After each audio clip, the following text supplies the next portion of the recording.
Hello friends, welcome to my channel. మీకు కనుక ఈ వీడియో నచ్చినట్లయితే తప్పకుండా లైక్ చేయండి. పిల్లలతో కలిసి లంచ్ చేస్తున్న రామ్మూర్తి పిల్లల కంటే ముందుగా భోజనం మొత్తాన్ని తినేస్తూ ఉంటాడు.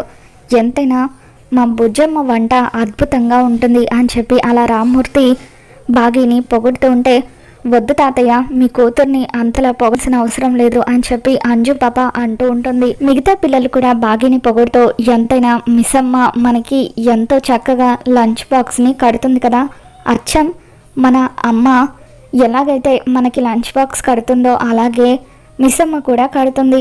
అమ్మకి మన ఇష్టాల గురించి తెలిసినట్టే మిస్సమ్మకు కూడా మన ఇష్టాల గురించి తెలుసు అని చెప్పి ఆనంద్, ఆకాష్ వాళ్ళు అంటూ ఉంటారు. దాంతో వాళ్ళు బాగీని పొగుడుతూ ఉంటే అంజలి పాపకు వాళ్ళు మండిపోతూ, డాడీ ఏం చెప్పారు, తినేటప్పుడు మాట్లాడకూడదు అని చెప్పారు కదా, మీరు మాట్లాడడం ఆపేసి త్వరగా లంచ్ చేయండి అని చెప్పి అంజు పాప అంటూ ఉంటుంది. ఇక రామ్మూర్తి ఏమో, నాకు ఇక చాలమ్మా, నేను తిన్నాను కదా, చేయి కడుక్కొని వస్తాను అని చెప్పి ఇక అలా చేయి కడుక్కొచ్చుకోవడానికి ట్యాప్ దగ్గరికి రామ్మూర్తి వెళ్తూ ఉంటాడు. రామ్మూర్తి అలా వెళ్ళి చేయి కడుక్కుంటూ ఉండగా సడన్గా ఇక తనకి వాంతులు అవుతూ ఉంటాయి. ఇంతలో పిల్లలు ముద్ద కలిపి నోట్లో పెట్టుకోబోతూ ఉండగా అక్కడికి వచ్చిన బాగి, పిల్లలు వద్దు, మీరు ఆ ఫుడ్ని తినకండి అంటూ వాళ్ళ లంచ్ బాక్సుల్ని కింద పడేస్తుంది. ఏమైంది మిస్సమ్మ అని చెప్పి పిల్లలు కంగారు పడిపోతూ ఉంటే ఇక అప్పుడు బాగి, ఆ ఫుడ్ పాడైపోయింది పిల్లలు, నేను మీకోసం వేరే ఫుడ్ తెప్పిస్తాను అని చెప్పి అంటూ ఉంటుంది. అయ్యో అవునా మిస్సమ్మ, తాతయ్య మొత్తం తినేశారు కదా, ఇప్పుడు ఎలా అని చెప్పి అమ్మ పాప అంటూ ఉంటుంది. ఏంటి, నాన్న ఫుడ్ తిన్నారా, ఇప్పుడు ఎక్కడున్నారు అని చెప్పి బాగి కంగారు పడిపోతూ ఉంటుంది. తినేసిన తర్వాత హ్యాండ్ వాష్ చేసుకుంటానని ఇప్పుడే వెళ్ళారు మిస్సమ్మ అని చెప్పి పిల్లలు చెప్పడంతో బాగి పరిగెత్తుకుంటూ రామ్మూర్తి దగ్గరికి వస్తూ ఉంటుంది. ఇక రామ్మూర్తి వాంతులు చేసుకుని ఒక్కసారిగా కుప్పకూలిపోతాడు. బాగి పిల్లలు అక్కడికి వచ్చి స్పృహ కోల్పోయిన రామ్మూర్తిని చూసి ఎంతగానో భయపడిపోతూ ఉంటారు. అంబులెన్స్ అంటూ బాగి గట్టిగా అరుస్తుంది. ఇక అందరూ కలిసి రామ్మూర్తిని హాస్పిటల్కి తీసుకుని వెళ్తారు.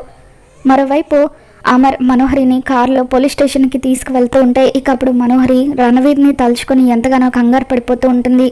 అమర్ ఏంటి ఇంత సడన్గా వాడి దగ్గరికి నన్ను తీసుకువెళ్తున్నాడు, ఇప్పుడు పొరపాటున వాడు కానీ నన్ను చూశాడంటే ఖచ్చితంగా నన్ను అక్కడికక్కడే చంపేస్తాడు, లేదంటే నా నిజస్వరూపం గురించి అమర్కి చెప్పేస్తాడు. ఎట్టి పరిస్థితుల్లోనూ నా గురించి అమర్కి నిజం తెలియడానికి వీల్లేదు, ఇప్పుడు నేను ఎలా తప్పించుకోవాలని చెప్పి మనోహరి ఆలోచిస్తూ ఉంటుంది. తర్వాత పోలీస్ స్టేషన్ రావడంతో ఇక అప్పుడు రాథోడ్ కార్ ఆపి దిగండి మేడం అని చెప్పి మనోహరితో అంటూ ఉంటాడు. మనోహరి కిందకి దిగుతుంది. ఏమైంది మనోహరి, ఎందుకు అంతలా టెన్షన్ పడుతున్నావు అని చెప్పి అమర్ అడుగుతూ ఉంటాడు. దాంతో మనోహరి, ఏం లేదు అమర్, నిన్న అతను పార్టీలో సృష్టించిన విధ్వంసాన్ని తలుచుకుంటే భయంగా అనిపిస్తుంది అంతే అని చెప్పి అంటూ ఉంటుంది. ఇక భయంతో చెమటలు పడుతూ ఉంటే చీర కొంగుతో చెమటలు తుడుచుకుంటూ ఉంటుంది. మనోహరి, అతనెవరో నిజంగా నీకు తెలీదా అని చెప్పి అమర్ అంటూ ఉంటాడు. లేదమర్, అసలు అతనెవరో కూడా నాకు తెలీదు అని చెప్పి అంటూ ఉంటే, మరెందుకు నువ్వు అంత కంగారు పడుతున్నావని అమర్ అడుగుతాడు. చెప్పాను కదా అమర్, నిన్న పార్టీలో అతను చేసింది తలుచుకుంటే చాలా భయంగా అనిపిస్తుంది అని చెప్పి అలా మనోహరి అంటూ ఉంటుంది. సరే పద అని చెప్పి అమర్ మనోహరిని పోలీస్ స్టేషన్ లోపలికి తీసుకుని వెళ్తూ ఉంటాడు. ఇక అలా అక్కడున్న పోలీస్ ఆఫీసర్లను కలుస్తూ, నేను ఇందాక మీకు కాల్ చేసి పర్మిషన్ అడిగాను కదా రణవీర్ని ఒకసారి కలవాలని చెప్పి ఇక అలా అమర్ అంటూ ఉంటే అప్పుడు ఓకే సార్ ఇప్పుడే వస్తామని చెప్పి ఆ పోలీసులు పై అధికారులను పర్మిషన్ అడగడానికి వెళ్తారు. ఇక ఇంతలో అమర్కి బాగి వాళ్ళ నాన్నకు ఒంట్లో బాగోలేదని హాస్పిటల్లో జాయిన్ చేశారని ఫోన్ వస్తుంది. ఎప్పుడు ఎక్కడ అని చెప్పి ఇక అమర్ కంగారుగా మనోహరిని రాథోడ్ని తీసుకొని హాస్పిటల్కి బయలుదేరి వస్తూ ఉంటాడు. ఏమైంది అమర్, ఎందుకు అలా కంగారు పడుతున్నావని చెప్పి మనోహరి అడుగుతూ ఉంటుంది. దాంతో అమర్ పిల్లల కోసం పెట్టిన లంచ్ బాక్స్లో ఫుడ్ పాయిజన్ అయిందట, అది తిన్న బాగి వాళ్ళ నాన్నగారికి ప్రస్తుతం సీరియస్గా ఉందట అని చెప్పి అమర్ అంటూ ఉంటాడు. ఇక దాంతో మనోహరి పిల్లలకు ఏం కాలేదు కదా అని చెప్పి అడుగుతూ ఉంటుంది. లేదు, అదృష్టవశాత్తు బాగి వాళ్ళ నాన్నగారే లంచ్ ముందు తినడం వల్ల ఆయనకు అలా జరిగింది, సమయానికి పిల్లలను మిస్సమ్మ వెళ్ళి కాపాడింది అని చెప్పి అమర్ అంటూ ఉంటాడు. దాంతో మనోహరి, ఈరోజు ఎలాగైనా సరే పిల్లల్ని అడ్డం పెట్టుకొని దాని ఇంట్లో నుండి పంపించేద్దాం అనుకుంటే అది టైంకి వెళ్ళి పిల్లల్ని కాపాడడం ఏంటి, ఆ ముసలుడు ముందు ఆ ఫుడ్ని తినడం ఏంటి అని చెప్పి మనోహరి అనుకుంటూ ఉంటుంది. ఇంటి దగ్గర ఉన్న ఆరు ఎంతగానో టెన్షన్ పడుతూ దేవుడికి దండం పెట్టుకుంటూ, స్వామి ఈరోజు ఎందుకో తెలీదు నా మనసంతా అలజడిగా అనిపిస్తుంది, నాకేదో కీడు శంకిస్తుంది, నా వాళ్లకు ఎవరికి ఏమీ జరగట్లేదు కదా, దయచేసి నా వాళ్ళందరూ క్షేమంగా ఉండేలాగా చూడు స్వామి అని చెప్పి ఆరు దేవుడికి దండం పెట్టుకుంటూ ఉంటుంది. మరోవైపు హాస్పిటల్లో బాగి వాళ్ళ నాన్న కండిషన్ చాలా సీరియస్గా ఉంటుంది. ఇక ఆయనకు డాక్టర్స్ ట్రీట్మెంట్ చేస్తూ ఉంటారు. ఇక లోపల ఉన్న ఫుడ్ని అంతా కూడా ట్రీట్మెంట్ చేసి వాళ్ళు బయటకి తీస్తూ ఉంటారు. ఇక బాగి ఏమో చాలా టెన్షన్ పడిపోతూ ఉంటుంది. తాతయ్య తాతయ్య అని చెప్పి ఇక అలా పిల్లలు కూడా రామ్మూర్తిని చూస్తూ ఎంతగానో ఏడుస్తూ ఉంటారు. మనోహరి, అమర్, రాతోడు ముగ్గురు కూడా కారులో వస్తూ ఉంటే ఇక అప్పుడు మనోహరి అమర్తో, అమర్ పిల్లలు కొంచెం కూడా ఫుడ్ తినలేదా అని చెప్పి అడుగుతూ ఉంటుంది. ఇక దాంతో రాతోడు అమర్ మనోహరి వైపు అనుమానంగా చూస్తూ ఉంటే అప్పుడు మనోహరి కవర్ చేస్తూ, అది కాదు అమర్, అంటే పిల్లలకైతే ఏమీ కాలేదు కదా అని చెప్పి అంటూ ఉంటుంది. లేదు మనోహరి, మిస్సమ్మ పక్కనుండగా నా పిల్లలకు ఏమీ కాదు అని చెప్పి అమర్ అంటూ ఉంటాడు. మరి నువ్వెందుకు అంత టెన్షన్గా ఉన్నావు, పిల్లలకైతే ఏం కాలేదు కదా అని చెప్పి మనోహరి అంటూ ఉంటే ఇక అప్పుడు అమర్, నేను ఆలోచిస్తుంది మిస్సమ్మ వాళ్ళ ఫాదర్ గురించి. పాపం మిస్సమ్మకు వాళ్ళ ఫాదర్ అంటే చాలా ఇష్టం. ఈ ప్రపంచంలో మిస్సమ్మకు వాళ్ళ నాన్న తప్ప ఎవరూ లేరు. మిస్సమ్మ పరిస్థితి ఎలా ఉందో తలుచుకుంటే చాలా బాధగా అనిపిస్తుంది. మొన్న అమ్మ ప్రాణాలు కాపాడడం కోసం బాగి తన ప్రాణాలు అడ్డుపెట్టింది. ఈరోజు బాగి వాళ్ళ నాన్నగారు పిల్లల్ని కాపాడారు. వాళ్ళిద్దరికీ నా పిల్లలతో ఎటువంటి సంబంధం లేకపోయినా ఏదో ఒక రకంగా నా పిల్లల్ని కాపాడుకుంటూ వస్తున్నారు. ఈ టైంలో నేను మిస్సమ్మ పక్కన ఉండడం చాలా అవసరం. మిస్సమ్మకి ధైర్యం చెప్పాలని చెప్పి అమర్ అంటూ ఉంటాడు. ఇక అమర్ అలా బాగి మీద ప్రేమ చూపిస్తూ ఉంటే మనోహరికి ఒళ్ళు మండిపోతూ ఉంటుంది.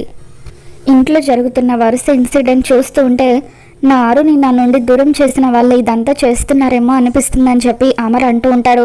ఇక అప్పుడు రాతోడు, అవును సార్, అప్పుడేమో మేడం చనిపోవడం, తర్వాత సరస్వతి మేడం మిస్ అవ్వడం, ఆవిడకు యాక్సిడెంట్ జరగడం, ఇప్పుడు ఇంట్లో ఫుడ్ పాయిజన్ అవ్వడం, ఇవన్నీ చూస్తుంటే ఎవరో కావాలని చేస్తున్నట్టుగా అనిపిస్తుంది సార్. అయినా అసలు అంత సడన్గా ఇంట్లో ఫుడ్ పాయిజన్ అవ్వడం ఏంటి, ఎప్పుడు ఇలా జరగలేదు కదా అని చెప్పి రాతోడు అంటూ ఉంటాడు. ఫుడ్ పాయిజన్ అవ్వడం కామనే కదా రాతోడు అని చెప్పి మనోహరి అంటూ ఉంటే, ఆ విషయం చెప్పాల్సింది మిస్సమ్మతో మాట్లాడితే కానీ ఏం జరిగిందో తెలుస్తుంది అని చెప్పి రాతోడు అంటూ ఉంటాడు. ఇక ఆ తర్వాత రాతోడు అమర్తో, సార్ మీ గురించి వాళ్ళకు తెలియక వాళ్ళలా పదే పదే మన కుటుంబం మీద ప్లాన్స్ వేస్తున్నారు. కానీ వాళ్ళు మీ ఎదురుగా నిలబడిన రోజున వాళ్ళకు మీరు విధించబోయే శిక్ష ఎలా ఉంటుందో వాళ్ళకు తెలిస్తే మాత్రం మామూలుగా ఉండదని చెప్పి రాతోడు ఇక అలా అంటూ ఉంటే అప్పుడు మనోహరి రాతోడిని తిడుతూ, ఏంటి రాతోడు నువ్వు సమయం సందర్భం లేకుండా ఇప్పుడు అమర్ అసలే టెన్షన్లో ఉంటే నువ్వు ఏది పడితే అది మాట్లాడతావేంటి, ఇప్పుడు ఆ టాపిక్ అంత అవసరమా అని చెప్పి రాతోడిని ఆపుతూ ఉంటుంది. ఇక బాగేమో హాస్పిటల్లో డాక్టర్స్తో మాట్లాడుతూ ఉంటే ఇక అప్పుడు డాక్టర్స్, ప్రస్తుతానికి ఆయనకి ప్రాణాపాయం ఏమీ లేదు, మీరు టైంకి తీసుకొచ్చారు కాబట్టి ఆయన్ని సేవ్ చేయగలిగాం, కానీ ఆయనకి గతంలో హెల్త్ ఇష్యూస్ ఏమైనా ఉన్నాయా అని చెప్పి అంటూ ఉంటే, ఆయనకి గతంలో దగ్గు బాగా వచ్చేది డాక్టర్, లంగ్స్ ప్రాబ్లం ఉంది, ఆపరేషన్ కూడా జరిగింది, తర్వాత మెడిసిన్స్ వాడుతున్నారు, అప్పటి నుండి బాగానే ఉందని బాగి అంటూ ఉంటుంది. ఒకసారి ఆయన పాత రిపోర్ట్స్ తెప్పిస్తారా అని చెప్పి డాక్టర్ అనడంతో ఓకే డాక్టర్ అని చెప్పి బాగి మంగళకి ఫోన్ చేస్తుంది.